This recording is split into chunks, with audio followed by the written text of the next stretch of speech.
সন্দেশখালীতে এবার ড্যামেজ কন্ট্রোলে শাসক দল। ৩রা মার্চ বড় সভার আগে ন্যাজাটে আজ পার্থ ভৌমিক, সুজিত বসু, বীরবাহা হাঁসদা আস্থা ফেরাতে সন্দেশখালীর ২০০০ তৃণমূল কর্মী সমর্থকদের সঙ্গে কথা বলবেন তৃণমূলের ৩ নেতা। এরই পাশাপাশি শিবু উত্তমের বিরুদ্ধে অভিযোগে উত্তাল হওয়ার পরই ময়দানে নামেন স্থানীয় তৃণমূল নেতৃত্ব। বাড়ি বাড়ি ঘুরে শিবু উত্তমের না দেওয়া টাকার হিসেব নেন তাঁরা। সেই টাকা ফেরানোর ঘোষণা আগেই করেন পার্থ ভৌমিক। এবার বাড়ি বাড়ি ঘুরে সেই তালিকা তৈরি করা হয়ে গিয়েছে। আজ সেই তালিকা তুলে দেওয়া হবে পার্থ ভৌমিক, সুজিত বসু ও বীরবাহা হাঁসদাকে।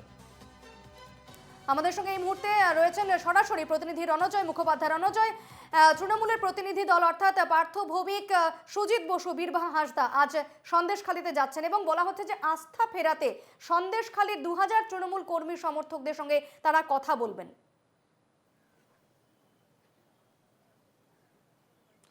দেখো, এই মুহূর্তে যেটা খবর সেখানে হচ্ছে আজকে সকালবেলায় নতুন আরো একজন রাজ্যের দুজন গুরুত্বপূর্ণ মন্ত্রী সুজিত বসু এবং পার্থ ভৌমিক আসার কথা ছিল এবং সুকুমার মাহাতো, হাজি নুরুল তারা থাকবেন এই প্রতিনিধি দলে। এবং আজকে সকালবেলা ঠিক হয়েছে আরো একজন মন্ত্রীকে যুক্ত করা হয়েছে, বীরবাহা হাঁসদা। অর্থাৎ রাজ্যের ৩ গুরুত্বপূর্ণ মন্ত্রী বীরবাহা হাঁসদা, সুজিত বসু এবং পার্থ ভৌমিক আসছেন। এবং আমরা দেখিয়েছি যে সকালবেলা থেকে আমরা দেখিয়েছি যে সন্দেশখালীতে যে ঘটনা ঘটেছে, শাসক দল তৃণমূল কংগ্রেসের তরফ থেকে যে অভিযোগগুলো রয়েছে, ভেরি দখল হয়েছে, তারা টাকা পাচ্ছে না, লিজের টাকা পড়ে রয়েছে, ৩ বছর ধরে পাওনা, এরকম নানাবিধ অভিযোগ। এবং সেই জায়গাগুলো সন্দেশখালীর যারা নেতৃত্বে রয়েছেন শাসক দল তৃণমূল কংগ্রেসের, তারা এগুলো খুঁটিয়ে খুঁটিয়ে দেখেছেন এবং তার তালিকা ইতিমধ্যেই তৈরি হয়ে গিয়েছে। আমি রয়েছি, আমার সঙ্গে রয়েছেন সন্দেশখালীর বিধায়ক সুকুমার মাহাতো রয়েছেন।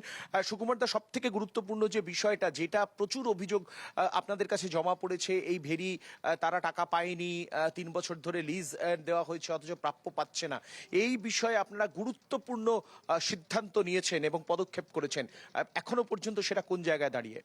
দেখুন, আমাদের প্রতিনিধি দল, আমাদের ওখানকার যারা উপপ্রধান, পঞ্চায়েত সমিতির সহসভাপতি এবং পঞ্চায়েত সদস্যরা, তারা বাড়ি বাড়ি গিয়েছেন, খোঁজ নিয়েছেন কে কে টাকা পায়নি, লিস্ট টাকা, সেই ভেরির লিস্ট টাকা আজকে আমরা এখান থেকেই তাদেরকে ফেরত দেবো। আমরা আজকেই টাকা ফেরত দেওয়া হবে? টাকা ফেরত দেওয়া হবে এবং যারা তথ্য প্রমাণ নিয়ে আসবেন সবাইকে আজকে এখান থেকে টাকা আমরা ফেরত দেবো। মানে এটা তো একটা বিরাট ব্যাপার হয়ে গেল যে এতদিন আমরা যেটা খবরও করেছিলাম, আমরা এনকে টিভি বাংলায় দেখিয়েছিলাম যে তালিকা প্রস্তুত হয়েছে, তালিকা তৈরি হয়েছে এবং স্থানীয় বিধায়কের নেতৃত্বে এই তালিকা তৈরি হয়েছে এবং রাজ্য নেতৃত্ব যখন আসবেন, মন্ত্রীরা আসবেন, সেই মন্ত্রীদের হাতে এই তালিকা তৈরি করে দেবেন এবং তারপরে পরবর্তী পদক্ষেপ নেওয়া হবে। অর্থাৎ যারা টাকা পাচ্ছেন, যারা টাকা পাওনা রয়েছে, সেই টাকা তাদেরকে ফিরিয়ে দেওয়ার ব্যবস্থা করা হবে। কিন্তু এই জায়গায় শাসক দল তৃণমূল কংগ্রেস অত্যন্ত গুরুত্বপূর্ণ পদক্ষেপ নিয়েছে যে সেই টাকা, যাদের উপযুক্ত নথি তারা নিয়ে আসবেন, সন্দেশখালীর ভুক্তভোগী মানুষজন যারা বঞ্চিত হয়েছেন বলে অভিযোগ করেছে, যারা টাকা পাননি, আজকেই তাদের হাতে টাকা তুলে দেওয়া হবে। তড়িঘড়ি এরকম পদক্ষেপ কি কারণে, কিভাবে সম্ভব হলো? দেখুন, আমরা আমাদের প্রতিনিধি দল তারা বাড়ি বাড়ি যায়, কি সমস্যা হচ্ছে জানার চেষ্টা করে, লিস্ট করে। এবং আমরা আগেও বলেছিলাম এর আগের মিটিংয়ে যে আমরা উত্তমের পরিবার কাছ থেকে টাকা নিয়ে, আমি আগেও বলেছিলাম যে উত্তম টাকা জোগাড় করে রেখেছিল যে টাকা দেবে, তার আগেই এই বিক্ষোভটা হয়। তো সেহেতু ও আর আসতে পারেনি, যে ওদের বাড়ির পরিবারের কাছ থেকে টাকা নিয়ে আমরা এই টাকাগুলো ফেরত দেবো আজকে। এবং আজকে পার্থ ভৌমিক, সুজিত বোস এবং বীরবাহা হাঁসদা সন্দেশখালী মানুষের সঙ্গে কথা বলবেন, আরও কোনো সমস্যা থাকলে সেগুলো সমাধান করার চেষ্টা করা হবে। সুকুমার দা, এরকম কত মানুষ রয়েছেন যারা অভিযোগ জানিয়েছেন এবং যে তালিকা তৈরি হয়েছে? অভিযোগ আসেনি, কিন্তু আমরা যখন তথ্য নিচ্ছি অনেকেই বলছে কারো ৫০০, কারো ২০০০, কারো ৫০০০, এইরকম করে অনেক মানুষ বাকি আছে। আমরা ইতিমধ্যে প্রায় শতখানিক মানুষের লিস্ট করেছি এবং যারা জেনুইন পাবে তাদেরকে আজকে আমরা টাকা ফেরত দিয়ে দেবো। এবং উপযুক্ত যদি তারা পেপারস নিয়ে আসতে পারে আজকেই, তাহলে তাদের নিশ্চয়ই। আমরা তো জানি না, এগুলো ফিশারি মালিক, ভেড়ি মালিক এবং প্রজাদের সঙ্গে ডিল হয়। এখানে দল বা কেউ জানে না, কেউ ভেড়ি মালিক, ফিশারি, এখানে মৎস্যজীবী মানুষের বাস, মাছ চাষ করে জীবন জীবিকা নির্বাহ করে, প্রত্যেকেই ভেড়ি করে এবং সেটা প্রজার সঙ্গে ওদের একটা ডিল হয় যে কত করে লিজ হবে, কবে টাকা দেবে। উত্তম যেহেতু টাকা দেয়নি, আমরা যখন জানতে পারলাম যে উত্তম টাকা দেয়নি, আমরা সঙ্গে সঙ্গে বলেছি যে তুমি টাকাটা ফেরত দাও। ও টাকা জোগাড় করেছে, তারপর দিন এই বিক্ষোভটা হয়েছে। তো সেহেতু সন্দেশখালী এই ঘটনার পরে উত্তম তাকে মারধর করা হয়েছে, তাকে অ্যারেস্টও করা হয়েছে। ফলে তার সঙ্গে যোগাযোগ করা যায়নি, তার পরিবারের সঙ্গে যোগাযোগ করে সেখান থেকে টাকা পয়সা নিয়ে আমরা তাদের ফেরত দেওয়ার ব্যবস্থা করছি। অর্থাৎ সকালবেলা থেকে আজকে আমরা এনকে টিভির দর্শকদের যে কথাটা বলেছি যে এই যে ভেরির টাকা যাদের পাওনা রয়েছে সেই বিষয়ে তৃণমূল কংগ্রেস পদক্ষেপ করছে এবং স্থানীয় বিধায়ক সন্দেশখালীর স্থানীয় বিধায়ক সুকুমার মাহাতোকে এই বিষয়টি দেখতে নির্দেশ দেওয়া হয়েছে একদম রাজ্য নেতৃত্বের তরফ থেকে এবং অত্যন্ত তড়িঘড়ি এই বিষয়টা করে ফেলা হয়েছে একদম সরাসরি। রণজয়, এর আগেও তো সন্দেশখালীর মহিলারা, সন্দেশখালীর সাধারণ মানুষ অভিযোগ করেছিলেন উত্তম সর্দার শিবু হাজরাদের বিরুদ্ধে। তাদের বিরুদ্ধে এই অভিযোগও ছিল যে তারা সাধারণ মানুষের, গ্রামের মানুষের জমি দখল করে তার টাকা দিচ্ছেন না বা 100 দিনের কাজ করিয়ে তার টাকা দিচ্ছেন না। সেই অভিযোগ তারা বারবার করেছিলেন। তারা এমনও বলেছিলেন যে পুলিশের কাছে তারা অভিযোগ নিয়ে যাচ্ছেন, কিন্তু পুলিশ তাদের অভিযোগ শুনছেন না।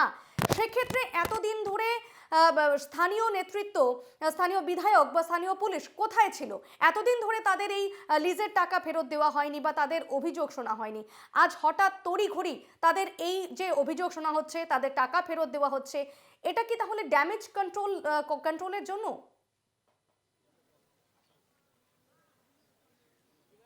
দেখো, অবশ্যই এখন এই মুহূর্তে সন্দেশখালী নিয়ে যে পরিস্থিতি তৈরি হয়েছে এবং সামনে লোকসভা নির্বাচন রয়েছে, এটা শুধুমাত্র রাজ্যের মধ্যে নয়, রাজ্যের বাইরেও সারা দেশেও কিন্তু এই বিষয় নিয়ে যথেষ্ট তোলপাড় হয়েছে এবং সরাসরি প্রধানমন্ত্রী বা স্বরাষ্ট্রমন্ত্রীর কাছেও রাজ্য বিজেপির তরফ থেকে এই বিষয়ে তারা অভিযোগ জানিয়েছে। কার্যত সেখান থেকে শাসক দল তৃণমূল কংগ্রেস, তুমি দেখতেই পাচ্ছ যে এর আগেও আমরা দেখেছি যে 3 দিন আগে পার্থ ভৌমিক তিনি নিজে সরেজমিনে খতিয়ে দেখে গিয়েছেন, সন্দেশখালীর পরিস্থিতি খতিয়ে দেখে গিয়েছেন, স্থানীয় নেতৃত্বের সঙ্গে কথা বলেছেন এবং আজকে ফের আসছেন, রাজ্যের গুরুত্বপূর্ণ মন্ত্রীরা আসছেন। অর্থাৎ যে অবস্থা হয়েছে, অনেক কিছু হয়তো অগোচরে ছিল, সেই বিষয়গুলো সামনে আসছে শাসক দল নেতৃত্বের তরফ থেকে যে বিষয়টা বলা হচ্ছে এবং যখন সেই বিষয়গুলো সামনে আসছে এবং সেটা কি করে শর্ট আউট করা যায়, সেটা কিভাবে সমাধান করা যায়, সেইটা নিয়ে কিন্তু তাদের মধ্যে চিন্তা ভাবনা এবং পদক্ষেপ তৈরি হয়েছে। এবং যেভাবেই হোক, তৃণমূল কংগ্রেস সূত্রের খবর অনুযায়ী তৃণমূল কংগ্রেস তাদের এই জমি তারা ফেরাতে চায়। অর্থাৎ সাধারণ মানুষের কাছে যদি কোনো রকম অভাব অভিযোগ থেকে থাকে, যে অভিযোগগুলো বারংবার করে সামনে আসছে, শাসক দলের তরফ থেকে বলা হচ্ছে যে কিছু কিছু অভিযোগ সত্যি হলেও এমন কিছু ঘটনা রং চড়ানো হচ্ছে যে বিষয়গুলো আদৌ ঘটেনি। নারী নির্যাতনের ঘটনা সম্পর্কে সরাসরিভাবে শাসক দলের তরফ থেকে জানানো হয়েছে যে এই বিষয়টা আদৌ ঘটেনি, এটাকে অন্যভাবে রং চড়ানো হচ্ছে। অর্থাৎ এই সমস্ত পরিস্থিতি, অভিযোগগুলো খতিয়ে দেখে পদক্ষেপ নিচ্ছে যে শাসক দল, সেটা বোঝাই যাচ্ছে। 3 দিন আগে পার্থ ভৌমিক আসা এবং আজকে জনসভা করার কথা ছিল, সেটা পোস্টপন্ড হয়েছে উচ্চ মাধ্যমিক পরীক্ষার কারণে, 144 ইম্পোজ হয়েছে তার কারণে। আগামী 3 তারিখ 23 মার্চ তৃণমূল কংগ্রেসের বড় একটি টিম তারা এখানে আসবেন এবং জনসভা করবেন, গুরুত্বপূর্ণ মন্ত্রী বিধায়করা থাকবেন, উত্তর 24 পরগনার গুরুত্বপূর্ণ নেতৃত্ব তারা থাকবেন, একদম সন্দেশখালীতে এসে তারা জনসভা করবেন এবং কার্যত তুমি বুঝতে পারছো যে রাজনৈতিক জমি সেটা ছাড়তে কোনো রকম ভাবেই রাজি নন মমতা বন্দ্যোপাধ্যায়। একেবারে রাজনৈতিক জমি কোনোভাবেই ছাড়তে রাজি নয় রাজ্য সরকার। এবং সেক্ষেত্রে আজকে 3 মন্ত্রী, অর্থাৎ এই 3 নেতা, বীরবাহা হাঁসদা থেকে শুরু করে পার্থ ভৌমিক, সুজিত বসুরা আজ আসছেন সন্দেশখালীতে এবং যে জমির তালিকা ইতিমধ্যে তাদের হাতে তুলে দেওয়া হবে বলে জানানো হচ্ছে। সেই তালিকা পাওয়া মাত্রই যারা ন্যায্য তাদের হাতে তাদের প্রাপ্য টাকা তুলে দেওয়া হবে। আপাতত তোমাকে ধন্যবাদ রণজয়।